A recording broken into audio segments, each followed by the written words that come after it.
Welcome to English Mindset, your daily dose of English listening practice. We create engaging and clear podcasts for English learners of all levels. Each episode is designed to help you improve your listening skills, expand your vocabulary, and understand natural pronunciation. And today's episode is about digital persona versus real identity. To begin, please listen to this dialogue between Ben and Erin.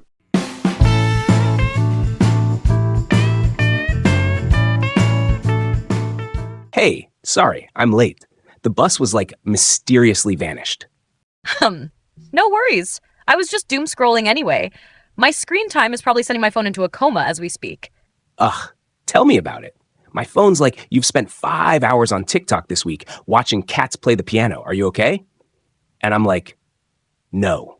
Right? It's a whole vibe. Sometimes I put my phone down and I just feel blah. I just spent an hour watching people I went to high school with have the most photogenic lives possible. One is on a beach in Bali, another just got promoted, and I'm here with a latte. I definitely can't afford. Oof, felt that. It's like everyone's life is a movie and you're just watching the trailer reel. You ever get that? You see someone's post and you're just like, wow, my life is so beige compared to that. Yes, all the time. It's that weird pressure. Even my own posts. I took 20 photos of this latte to get the right angle before I could even take a sip. For what? For 10 likes from people I don't even talk to? It's performative, right? We're not just living life, we're content creating. Everything has to be aesthetic. I saw this meme the other day that was like, my brain has 2 settings. Is this moment meaningful? And is this moment Instagrammable? And I felt so called out. That's it exactly. And the worst part is the comparison game. You know Sarah from my yoga class? Her feed is all perfect smoothie bowls, sunrise workouts, and #blessed. Meanwhile, my biggest accomplishment this week was remembering to change my bed sheets. It's so easy to feel like you're failing at life. But that's the thing, though. That's her highlight reel. We have no idea what's happening behind the scenes. For all we know, she could have taken that smoothie bowl pic right after a massive anxiety attack or something. We're comparing our behind the scenes to everyone else's greatest hits. It's a totally unfair fight. Doom scrolling. It means the act of spending an excessive amount of time scrolling through bad or depressing news on social media or news sites. For example, after the stressful news broke, I spent the whole evening doom scrolling on Twitter, which made my anxiety worse. A whole vibe. It means a situation, person, or place that has a very specific and strong atmosphere or feeling. For example, that new coffee shop with the soft music and big armchairs, it's a whole vibe, perfect for relaxing. Performative. It means done for show or to create a certain image rather than out of genuine feeling, intended to be seen by others. For example, his apology felt performative and insincere, like he was only doing it because he got caught. Aesthetic. It means concerned with beauty or the appreciation of beauty, having a visually pleasing quality. For example, her Instagram feed is very aesthetic, with a consistent color palette and theme. Felt that, or felt it means an expression used to show strong agreement or that you deeply relate to what someone just said. For example, person A, this week has been so exhausting. Person B, felt. Highlight reel. It means a collection of the best and most impressive moments, often contrasted with the less impressive everyday reality. For example, remember, social media is everyone's highlight reel, not their behind the scenes.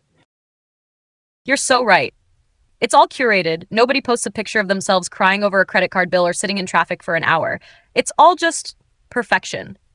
And it creates this insane standard. I sometimes don't even post things I genuinely like because I think my feed isn't cohesive enough. How messed up is that? Super messed up. I've started doing this thing lately. I call it a digital detox, but it's not as intense as it sounds. I just went through my following list and unfollowed 200 accounts. Anyone who made me feel even a little bit insecure or jealous, poof, gone. No way. Did it help? So much. My feed is now just art pages, funny dog videos, and my actual close friends. It's way less pressure. I also turned off most of my notifications. My phone isn't the boss of me anymore. I love that. I need to do that. I think I'm just scared of missing out, you know? FOMO is real. But are you really missing out? Or are you just missing out on knowing about it? There's a difference. I'd rather miss a story post and actually be present in my own life, you know? Wow. Okay, call me out. Why don't you? This is actually really good, and I didn't even take a picture of it. See? A radical act of rebellion, living in the moment. It's pretty punk rock. Maybe the real flex isn't having a perfect life online. Maybe it's just being happy offline. Boom. You should put that on a t-shirt. Or, not post it and just live by it. Deal? Now tell me about your week. The real, unedited, probably boring version. I'm listening. Okay, but fair warning. It involves a story about me trying to assemble an IKEA shelf and almost giving up on life. Now that's content. Let's hear it. Curated. It means carefully selected and organized to present a particular image or idea. For example, the museum has a beautifully curated collection of modern art. On social media, people have a carefully curated image of their lives. Cohesive. It means forming a united, consistent, and orderly whole. For example, an author needs to create a cohesive narrative throughout the entire book. An influencer wants their Instagram feed to look cohesive. Digital detox. It means a period of time during which a person refrains from using electronic devices like smartphones or computers to reduce stress and focus on real-life social interaction. For example, I'm going on a digital detox this weekend. No phone, no laptop, just books and hiking. FOMO, fear of missing out. It means anxiety that an exciting or interesting event may currently be happening elsewhere, often aroused by posts seen on social media. For example, I wasn't going to go to the party, but I saw everyone's stories and got serious FOMO. A radical act of rebellion or punk rock. It is used humorously to describe a simple act that goes completely against common social norms or expectations. For example, in today's world, just reading a book without checking your phone can feel like a radical act of rebellion. Flex it means to show off something you are proud of, such as a possession, a skill, or an achievement. For example, his new post isn't just a vacation picture. It's a flex about how much money he spent.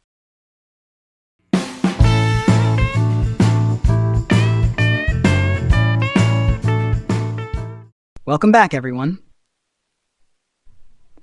That was a recent candid conversation between two young adults perfectly illustrates this modern dilemma. They spoke of the exhaustion that comes from doom scrolling through highlight reels of peers' lives, leading to feelings of their own existence being beige in comparison.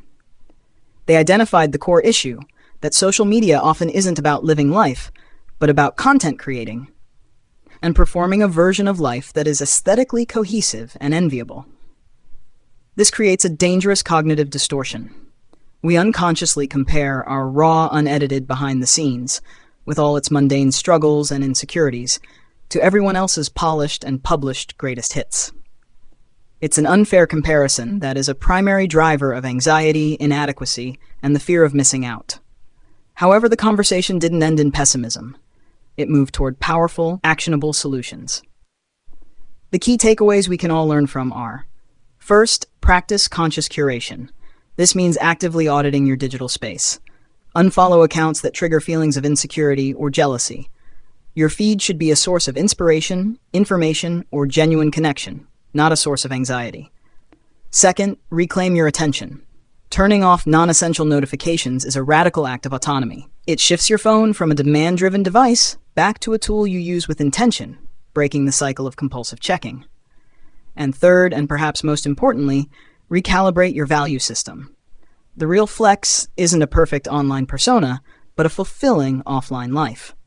The goal is to be present in the moment for its own sake, not for its potential to be posted. The conclusion is clear. The problem isn't social media itself, but our passive consumption of it. The path to a healthier relationship is one of intentionality. It's about moving from being a passive consumer to an active curator of your digital environment, and ultimately remembering that your worth is measured by the richness of your lived experience, not by the metrics of your online performance. Candid. It means truthful and straightforward, frank. For example, I appreciate your candid feedback. It helps me improve. Dilemma. It means a situation in which a difficult choice has to be made between two or more alternatives, especially equally undesirable ones. For example, the dilemma is whether to scroll mindlessly for hours or to actively manage my digital habits. Cognitive distortion. It means an exaggerated or irrational thought pattern that reinforces negative thinking or emotions. For example, comparing your everyday life to someone's social media feed is a common cognitive distortion. Mundane. It means lacking interest or excitement. Dull. For example, social media makes our mundane daily routines seem inadequate compared to the exciting lives of others. Inadequacy. It means the state of feeling insufficient or not good enough. For example, constant exposure to idealized images can foster deep feelings of inadequacy. Actionable. It means able to be done or acted on, having practical value. For example, instead of vague advice, the article provided actionable steps for improving mental health. Conscious curation. It means the deliberate and thoughtful selection and management of content or one's environment. For example, conscious curation of my social media feed has made it a much more positive space. Autonomy. It means the right or condition of self-government, the ability to make your own decisions without being controlled by anyone else. For example, turning off notifications is a small step toward reclaiming your autonomy over your time and attention. Demand-driven. It means controlled or dictated by external demands or interruptions. For example, a demand-driven work environment full of constant notifications can lead to burnout. Recalibrate. It means to adjust or change the way you think about something. For example, I need to recalibrate my definition of success to focus on personal happiness, not external validation. Persona. It means the aspect of someone's character or identity that is presented to or perceived by others. For example, her online persona is confident and adventurous, but in real life, she is quite shy. Intentionality. It means the fact of being deliberate or purposive.